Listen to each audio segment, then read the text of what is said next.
Chactories. All right, so I'm gonna start doing it like this to make it because I want to upload these kind of things to YouTube. So this will be the first one I upload. I might go back and do the other ones. So Layers of Fear, the one that was released in 2023, I just completed it. It's a compilation of 1 and 2, and I believe they reworked the first one. I never played it, but they reworked the first one, and I don't know if they reworked the second one. I don't think they did, if I remember correctly. But anyways, I was given a key for this game, and it took me probably like 15 hours to beat this, maybe 20, 15 to 18. I normally take a lot longer to beat these type of games because I'm very thorough. I try to like explore as much as I can. I probably could have spent another couple hours if I really wanted to, but this game is fairly linear, except for certain sections. You can miss some of the collectibles. I miss some, and honestly, I'm okay with that. Normally, I would be upset or annoyed and I would want to go back and play this game. Unfortunately, I don't know if if I'm going to do that or not. This game is maybe if I played the first one and then took a break and then played the second one, I'd have different opinion on it. But it's just so long, and there's not a lot to do in these type of games. Unfortunately, like it's just essentially a narrative. There's not much, not many mechanics in the game. You have like a lantern in the first one. The lantern is, in my opinion, I could do away with how they make you fight. I know I think you can turn on a option to like make it to where you don't die, so maybe you don't need the lantern in that regard. But I don't really think the mechanic itself is intuitive or nice enough, in my opinion. It just doesn't feel good. Like I was so bored using it after like maybe 4 or 5 times. Like killing in air quotes. We'll call it stunning the monster that chases you in the first and second game.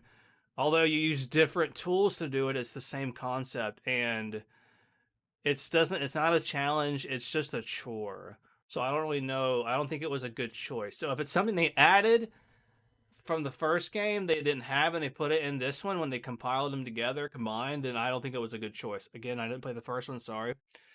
The visuals were fairly nice. At times the sound was pretty nice.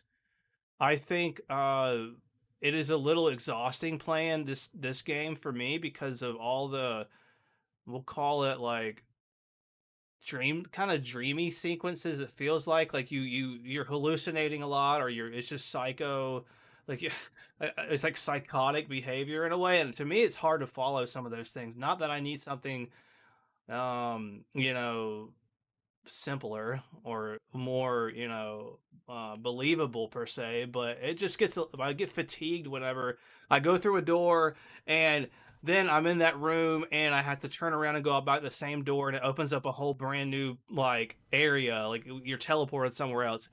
Do that a few times, that's cool. But it relies heavily too much on that. So I got bored with that kind of stuff.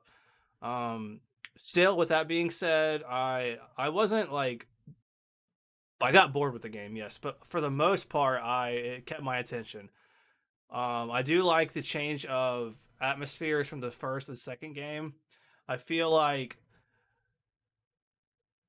it if it didn't have like a completely different type of story, or if I was still in a house, it's kind of funny you go from being like a house to being on a boat. But if I was like, in the samey environment, I would have been reluctant. I don't know how I would have been able to power through that second game.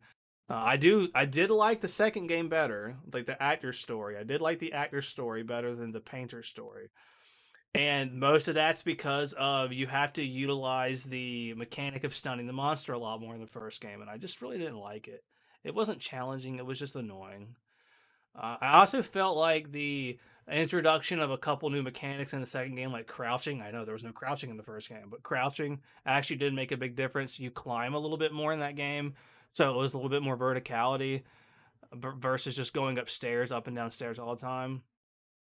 But in the end, my biggest problem with this game is that and I talk about this a lot, there's just not really a lot to do. There is no gameplay loop really in this game. You're either walking around linear corridors, like minimally exploring certain areas, okay? Because the rooms aren't very big for the most part. You're in a lot, as you're watching on the screen, you're in a lot of these like small rooms, small hallways. Occasionally it'll open up and be something kind of more grandiose. Like there's one spot where you're like in a library and you're having to like break chains. That was pretty cool.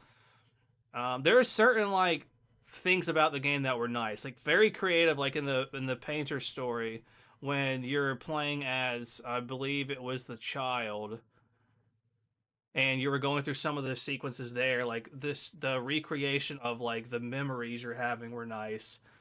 Um, there is a lot of content for this package. I think for what it is, if you really like narratively driven games, you probably will enjoy this.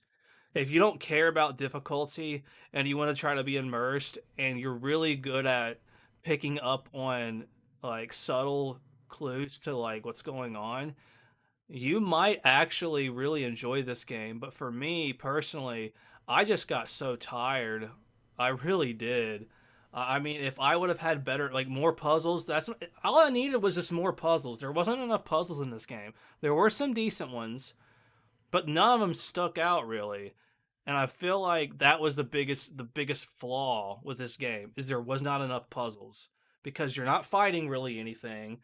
You're not like, the things you collect don't really do anything. There's no RPG element to this, which is fine. It doesn't have to be. But my point is, like, there's no quote unquote progression except for just trucking through the story. So, like, my brain was just like, can I please have something else to do besides reading all these notes and listening to this person go crazy? Because it can be hard to follow along with at times.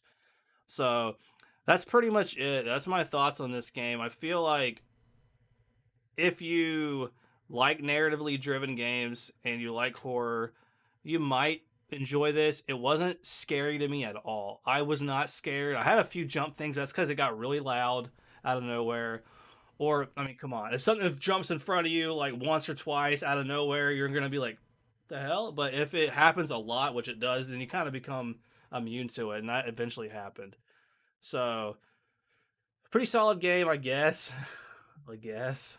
Honestly, it could have been shorter. Again, it's not fair of me to say that because it's two games.